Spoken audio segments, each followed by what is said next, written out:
welcome back to another episode of Coach Joyner's War Room. Today I want to talk about some of the most disappointing teams in each conference. We'll go in order by how they have them on the SW site. So we'll start with the ACC. Obviously, number one disappointing team in the whole country is Syracuse. Not that I had high expectations for them anyway, but 0 wins, not even one. And they've had some close ones, so they're definitely not the most boring team to watch. But as far as disappointing, you can't even pull out one of those close ones where you lost by 5 or less. It's just, I don't know how the fans are coming back next season to watch that. After them, nobody else really disappointed me. I didn't have high expectations for Georgia Tech or Florida State, but Miami does disappoint me, ending with a negative record in the regular season, because they're the champions. They're not supposed to lose more than 10 games, let alone losing 17. But they're not a huge disappointment because they did pick it up on the back half in the conference run, 9-5 in the conference run. So while they did disappoint me to begin with, in the back end, they picked it up. So I'm not very disappointed in them. Now, the American Conference, honestly, I had no expectations for most of these teams other than Houston. Houston had a lot of hype coming into this season, so them having a negative record and potentially firing their coach, that's a team I'm looking at like you should be doing a bit more. Now, I won't say I'm disappointed, but SMU and Davidson, I would have liked to perform better in their conference. But their overall season, they both had over 500 records, or 500 for SMU, over 500 for Davidson, and I like that. They brought in those star freshmen and got what they needed to then progress to the next stage of a rebuild, which is getting those other pieces. If they can get those other pieces around their respective freshmen, I think they'll have a very good season next season. Now we're moving on to the Big 12. It's Oklahoma. We didn't expect them to be this far below 500. We expected them to be competing for the Hoopsteria title. They may need a lot of help to get in. And I don't know if they'll get it. They are 6th in their own conference, 13-17. I don't know if they're gonna get that help. But yeah, with Suno Choppa there, I'm expecting big things again next season with the amount of freshmen they brought in and the talent of freshmen they brought in. Terrell Coleman, Breaker, whatever guy's name is. I think he's a good player to come off the bench to help Suno and Terrell and Andre Pope Jr.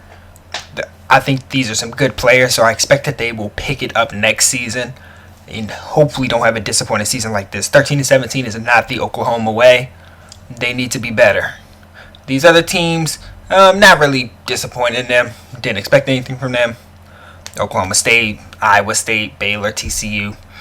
To me, these aren't basketball-heavy schools, so having a down year here and there isn't a big deal. Now, not that I had huge expectations for the team in the Big East. Now we're talking about Creighton. I didn't have big expectations for the team. I just wish that my guys Ethan and Mark would have got to experience a better freshman season. As far as the team, I didn't expect them to be world beaters or anything, but I wish they would have had a better season so they could experience a better freshman season for them, because those are my guys. Everybody else in here, UConn. You are supposed to be one of the staples when it comes to college basketball, and you are sitting here under 500 overall and in 4-10 in your conference. You're supposed to be one of these staples in this, and you're acting like you're just one of these other teams. Baylor or TCU, Creighton, VCU, them having a bad season, who cares? They're not one of the top dogs. UConn is one of the top dogs, and a bad season for them, especially this bad, is magnified. Because you're one of the top dogs, so you get the better recruits. It's easier for you to get those better recruits, and you just didn't do it. Either you didn't do it, or they didn't pan out. So you need to figure that out, because I know UConn fans expect a level of excellence that you did not give them this past year. All right, as far as the Big Ten, more of a personal one. Maryland. We should have just competed better in the conference. 6-8 in the conference. We're 2. That team is too good to be 6-8 in the conference. They were 17-12 overall. They're the 24th ranked team, and there are some teams above them that just are not better than them. They should have been competing for that conference title at the least, and they're not. They're not even close to it. So they are a huge disappointment to me. And then on the other end, Michigan.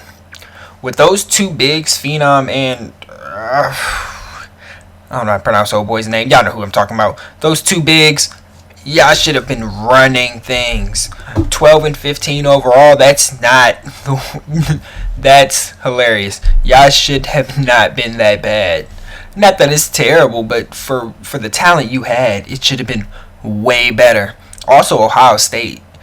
Not that they're some basketball school, really, but 13-17 for y'all is that's just pretty bad. But y'all have, if you can still recruit him, Monte Parsons coming the season after next.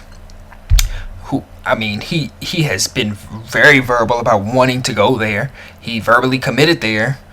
But at the end of the day, you still have to recruit him, because if you don't, he may change his mind. Mountain West, Gonzaga, kind of the same I said for UConn, except not as bad. Their overall is fine. I think they could get into Hoopsteria, but 7-7 in the conference is not acceptable here. You have to be one of the ones in the conference championship. Out of all these teams, you were the most.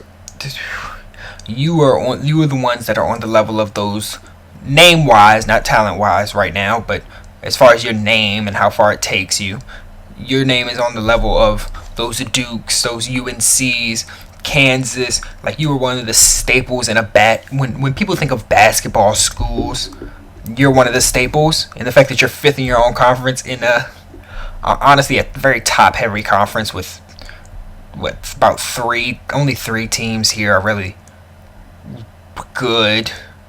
The other ones aren't. They're okay. The other ones are okay, but not great. You should have been able to. You being one of the staples in college basketball, you should have been able to at least get 3, 2, but really you should have been at 1. All right, let's go to the Pac-12. Not actually. I don't think I'm disappointed in anybody here. Washington for being that damn bad, but everybody else. This kind of played out how I expected it to. I would like Arizona and Cal to be up, but that's more personal because they have some former players of mine. As far as what I actually expected from them, this seems Utah overperformed, in my opinion, but of course that's going to happen. But yeah, other than that, I don't think anybody else really disappointed me in that conference, because I don't think I really expected much from this conference as much as the other ones. The SEC. Obviously, I'm going to just start with Trey Turner's team, Tennessee. You got one of the best players in college basketball. You already start off your non-conference play. What is that? 8-8. Oh, so you came in at 500, 8-8 in your non-conference play. But then you turn around, get to conference play, and go 4-10. Like, you have one of the best players in the nation. Probably a top 5 player in the nation. He's going top 5 in this SWBA draft. And you just ruined this season for him. His senior season is just, you just ruined it. It's terrible. He can't look back on his senior season and reminisce about it. Maybe about some games where he went off personally, but as a team, he can't reminisce about this. Y'all were terrible, especially in the conference. Obviously, Georgia, too. You have Royce Anderson, one of the better players. He's not on Trey Turner's level, but one of the better players in college basketball, and you ruined this season for him. 8-25. That's 3-11 in your conference. Let's be honest. They didn't perform well non-conference. This is probably the hardest conference. So of course they weren't going to perform well in conference. And then same thing with South Carolina, 15-15 with the talent they have. I think they should have been up a little more. Mizzou too, Missouri and Japhet Towns. I mean, this is one of those ones where the player didn't turn it on until the later half, and the team just didn't really look great. I would have thought they would have been up. They would have been up a little bit. They're at 9. I probably would have guessed them around 5-ish, because they just have one of those impact players that just gets wins. But he couldn't get that. But those are my most disappointing teams. Who are your most disappointing teams this season? Let me know in the comments. And next week, we're going to talk about some disappointing and not disappointing players. People who overachieved and underachieved this season. Peace out.